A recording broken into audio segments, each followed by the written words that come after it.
This podcast is brought to you by Racing Thread, Formula One clothing for literally any occasion.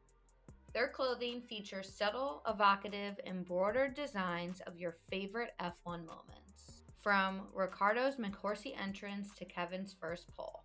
From Pierre and Yuki's bromance to Inspector Seb. The moments are endless. Whether you're out to dinner with friends, watching the race at home, or cheering in the grandstands, gone are the embarrassing sponsor logos.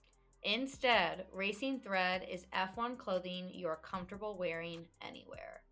Right now, Dirty Driving listeners can get 15% off Racing Thread's entire range of t-shirts, sweatshirts, polos, and bucket hats using the code Dirty Driving. Head over to racingthread.com to shop F1 racewear for anywhere.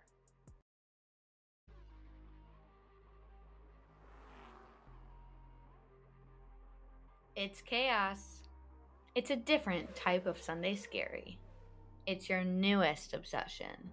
It's Dirty Driving, a Formula One podcast.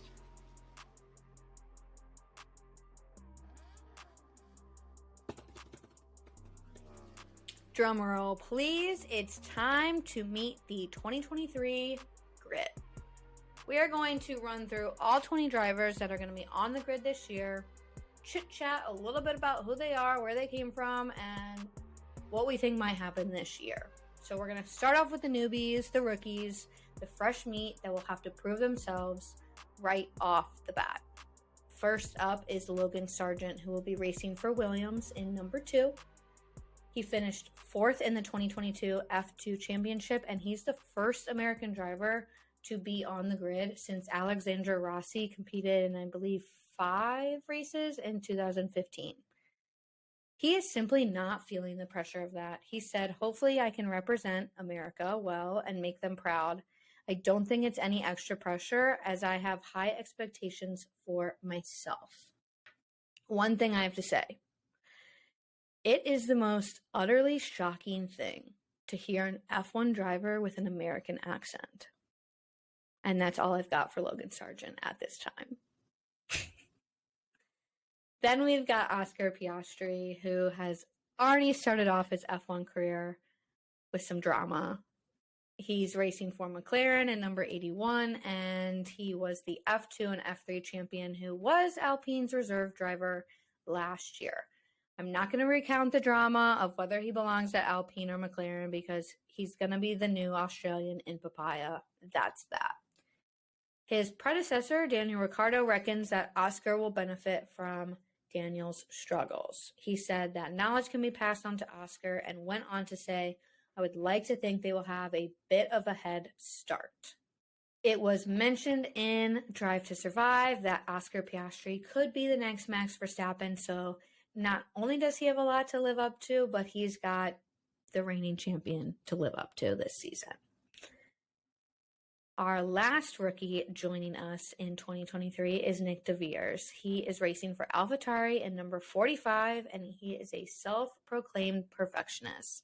If you listen to the Welcome Back episode, you know that I have no idea if I'm going to love this man or if I'm going to hate this man.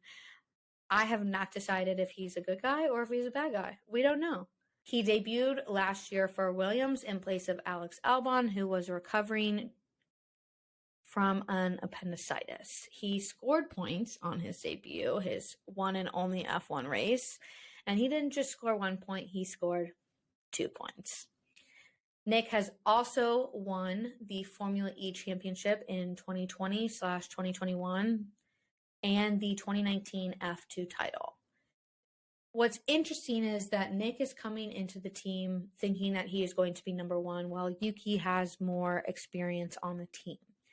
However, Nick said that he's been a longtime supporter of Yuki. He's an entertaining young guy, and he's not afraid to speak his mind. So I can't wait to see that short king duo. Also returning to the grid is Nico Hülkenberg. He will be racing for Haas in number 27.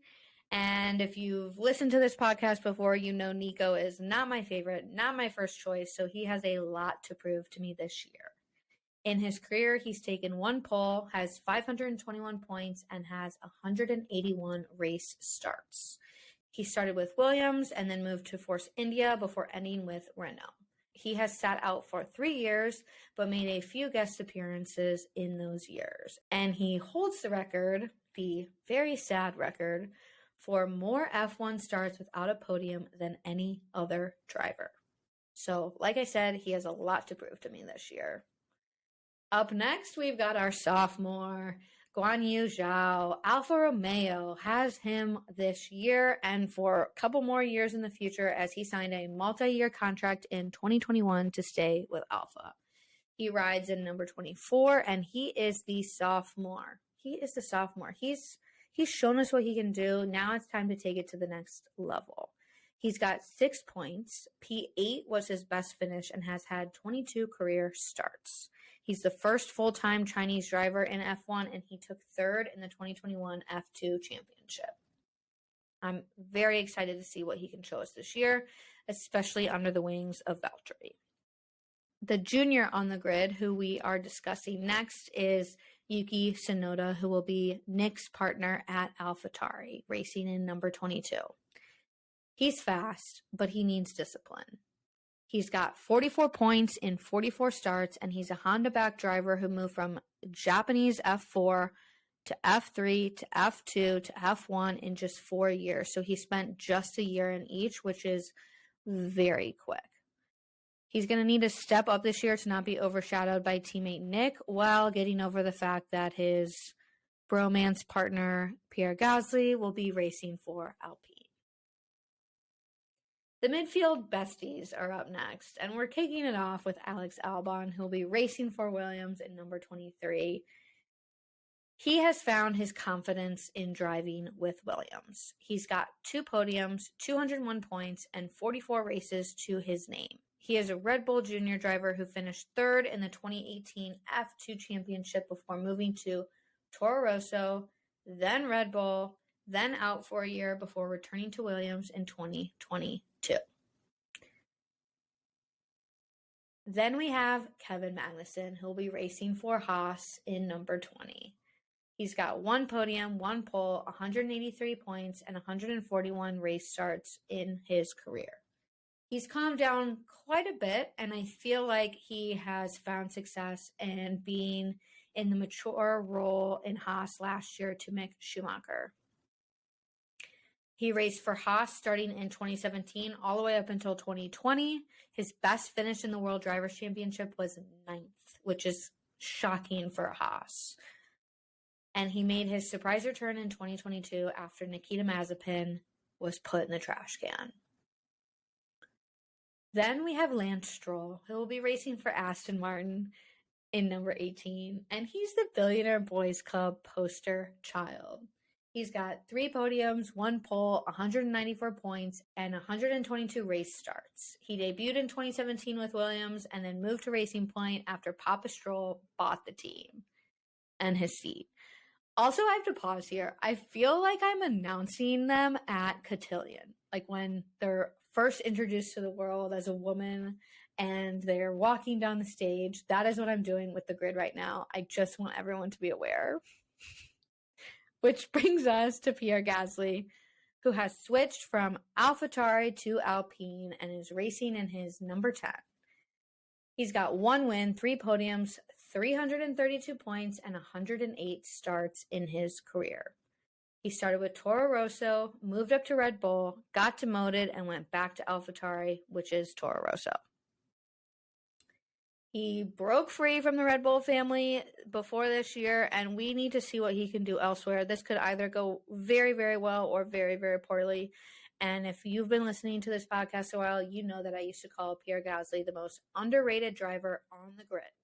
Well, last year, SC Bestie, his new teammate, moved up into the most underrated driver on the grid. So we'll have to see who wins that competition this year.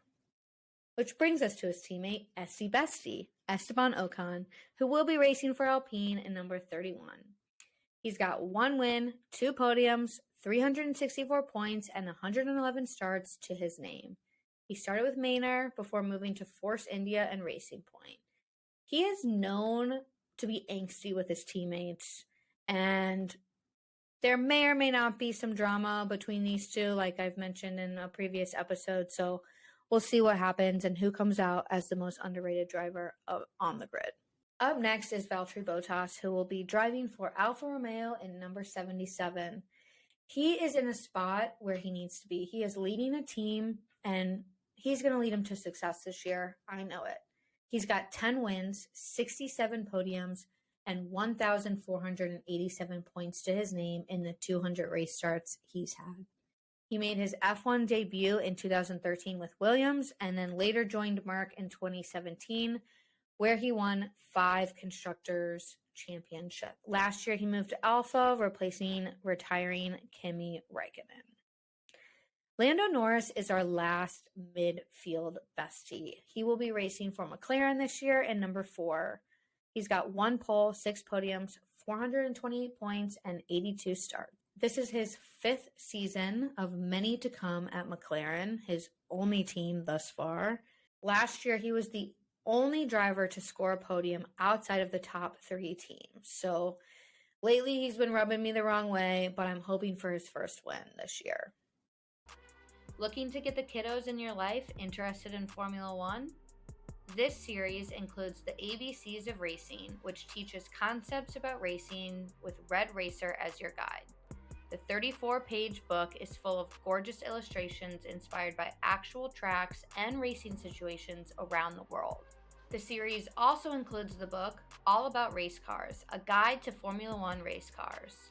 Red Racer and Roxy the Engineer walk you through all the ins and outs of F1 in this 40-page book with beautiful illustrations teaching STEM facts about F1 cars.